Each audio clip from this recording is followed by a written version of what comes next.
Washington, D.C., was a city of power, ambition, and secrets. Its streets were lined with towering monuments to democracy, but behind the marble facades and gilded doors, the elite lived lives that were anything but transparent. Among them was the Sterling family, a name synonymous with wealth, influence, and a carefully curated image of perfection. Victor Sterling, a towering figure in both stature and reputation, was a U.S. senator with a golden future. At 52, he was the epitome of success, sharp-suited, silver-haired, and with a voice that could command a room or a nation. His political career was meteoric, his charisma undeniable, and his ambition boundless. But Victor's public persona was a mask, one that hid a man who thrived on control over his career, his image, and most importantly, his family. His wife, Evelyn Sterling, was the perfect counterpart to his political stature. At 45, she was a vision of elegance and grace, a former ballet dancer turned philanthropist. Her beauty was timeless, her poise impeccable, and her social acumen unmatched. She was the woman behind the man, the quiet force that smoothed his edges and elevated their shared life to an art form. Together, they were the power couple of Washington, their marriage a symbol of stability and success.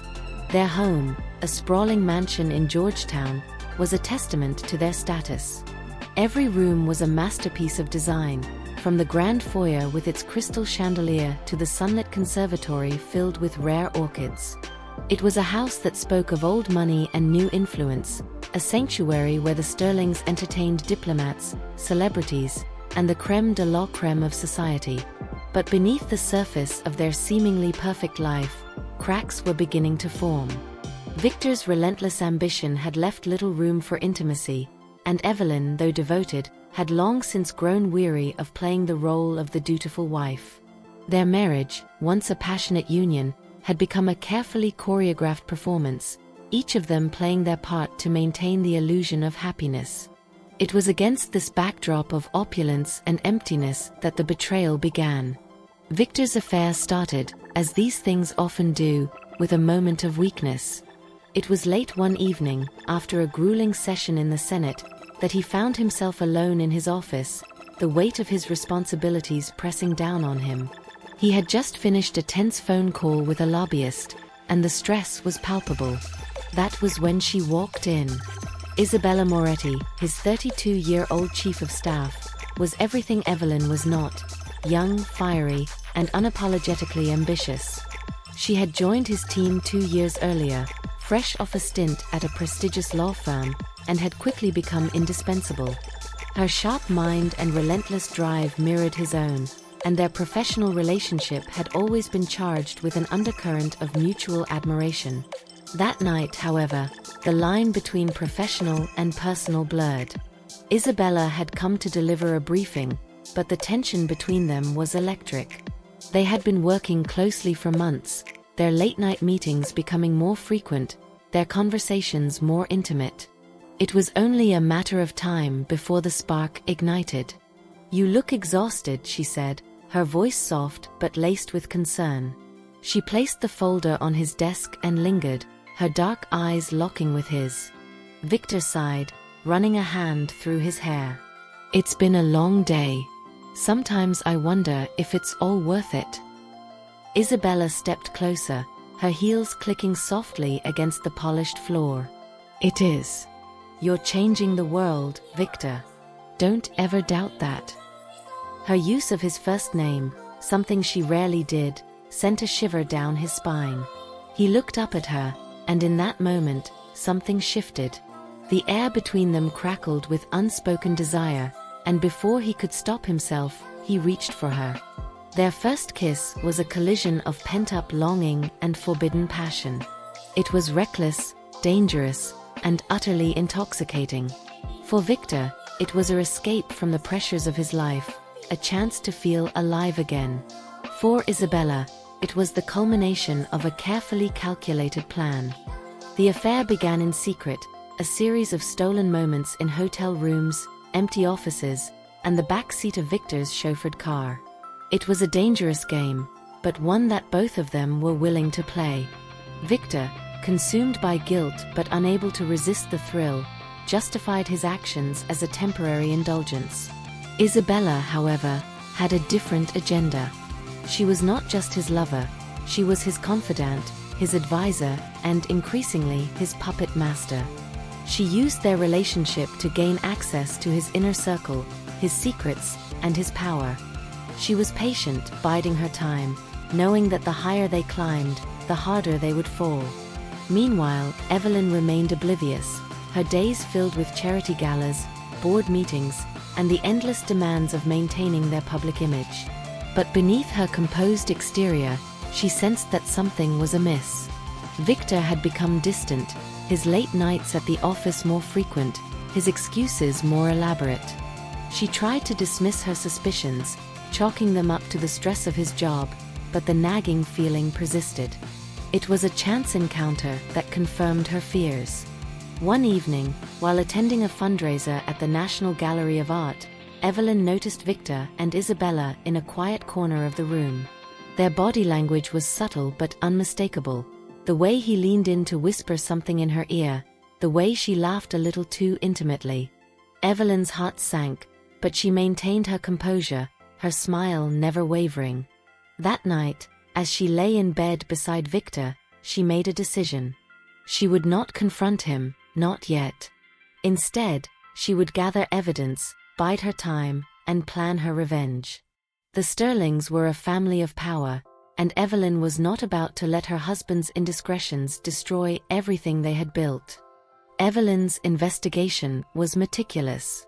She hired a private investigator, a discreet and highly recommended professional who specialized in cases involving the elite.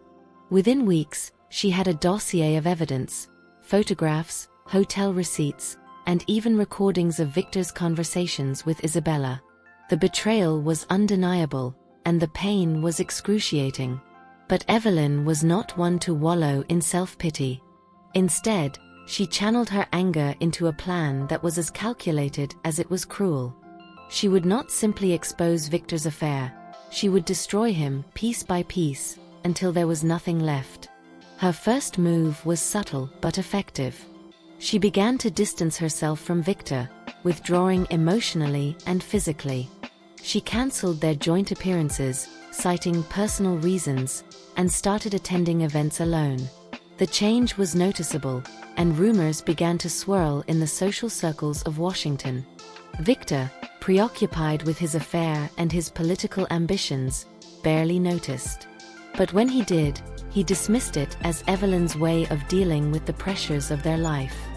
He had no idea that she was laying the groundwork for his downfall.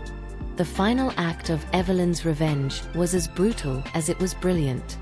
She waited until the night of Victor's biggest political fundraiser, an event that would solidify his position as a frontrunner for the presidential nomination. The guest list included the who's who of Washington, and the stakes could not have been higher. As Victor stood at the podium, delivering a rousing speech about integrity and leadership, the screens behind him flickered to life. Instead of the carefully curated slideshow of his accomplishments, the audience was treated to a montage of his affair with Isabella, graphic, undeniable, and utterly damning. The room erupted in gasps and whispers, but Evelyn remained calm, her expression unreadable. She watched as Victor's face turned ashen, his carefully constructed world crumbling around him. The media frenzy that followed was relentless, and within days, his career was in ruins. But Evelyn was not done. She filed for divorce, citing infidelity, and took him for everything he was worth. The mansion, the cars, the art collection, all of it was hers. Victor, once a titan of Washington, was left with nothing but his shame. As for Isabella, she disappeared into obscurity, her dreams of power and influence shattered. Evelyn made sure of that, using her connections to ensure that the young woman would never work in politics again. In the end, Evelyn emerged victorious, her revenge complete. But as she stood in the empty mansion, surrounded by the remnants of her former life, she realized that the cost of her victory was higher than she had anticipated. The betrayal had changed her, hardened her, and left her with a void that no amount of wealth or power could fill. The fallout from Victor's public humiliation was swift and merciless. The media, always hungry for scandal, feasted on the story with a voracious appetite. Headlines screamed of the senator's downfall, his infidelity splashed across tabloids and news outlets alike. Political allies distanced themselves, donors withdrew their support, and the once promising presidential campaign was reduced to ashes. Victor Sterling, the man who had stood on the precipice of greatness, was now a pariah. Evelyn, however, remained a figure of quiet dignity. She gave no interviews, made no public statements, and offered no explanations. Her silence spoke volumes, and the public's sympathy leaned heavily in her favor. She was the wronged wife, the epitome of grace under fire, and her refusal to engage in the spectacle only added to her mystique. Behind closed doors, though, Evelyn was anything but passive. She had spent months meticulously planning her revenge, and now that the first act was complete, she turned her attention to the next. Victor had taken everything from her: her trust, her love, her sense of self, and she was determined to make him pay in ways he could never have imagined. Victor had always been a man of control, a master manipulator who thrived on power and influence. Evelyn knew that to truly destroy him, she would have to take that away. And so, she devised a plan that was as cruel as it was ingenious. She reached out to Isabella. The young woman, now unemployed and ostracized, was desperate to rebuild her life. Evelyn offered her a deal. In exchange for her cooperation, she would provide Isabella with enough money to start over somewhere far away from Washington. But there was a catch. Isabella would have to publicly denounce Victor, exposing the darker side of their affair and revealing the extent of his manipulation. Isabella, with nothing left to lose, agreed. The press conference was a spectacle. Dressed in a simple black dress, her face pale and drawn, Isabella stood before a room full of reporters and recounted her story in excruciating detail. She spoke of Victor's promises, his lies, and the emotional toll their affair had taken on her. She painted him not as a passionate lover, but as a predator who had used his power to exploit her. The impact was immediate. Victor, already a pariah, was now a villain. The public sympathy for Evelyn grew even stronger, and Victor was left with nothing but his shame. Evelyn's final act of revenge was the most personal. She arranged a meeting with Victor, ostensibly to discuss the terms of their divorce. But when he arrived at her lawyer's office, he found not a negotiation, but a confrontation. Evelyn was waiting for him, her expression cold and unyielding.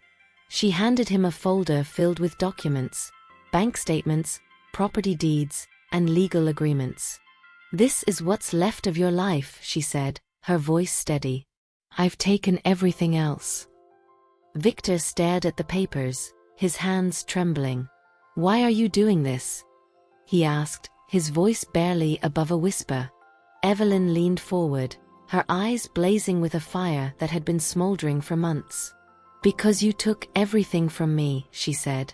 "My trust, my love, my dignity. And now, I'm taking it all back." With that, she stood and walked out of the room, leaving Victor alone with the ruins of his life. In the months that followed, Evelyn rebuilt her life with the same determination and precision that had fueled her revenge. She sold the mansion in Georgetown, donating a portion of the proceeds to charities that supported victims of infidelity and abuse. She traveled, reconnected with old friends, and rediscovered the passions she had set aside during her marriage. Victor, meanwhile, faded into obscurity. He moved to a small town in the Midwest, where he lived a quiet, solitary life. The once powerful senator was now a cautionary tale, a reminder of the dangers of hubris and the cost of betrayal. But for Evelyn, the victory was bittersweet. She had achieved her revenge, but the scars of Victor's betrayal would always remain. She had learned, though, that she was stronger than she had ever imagined, and that sometimes, the greatest revenge was simply living well.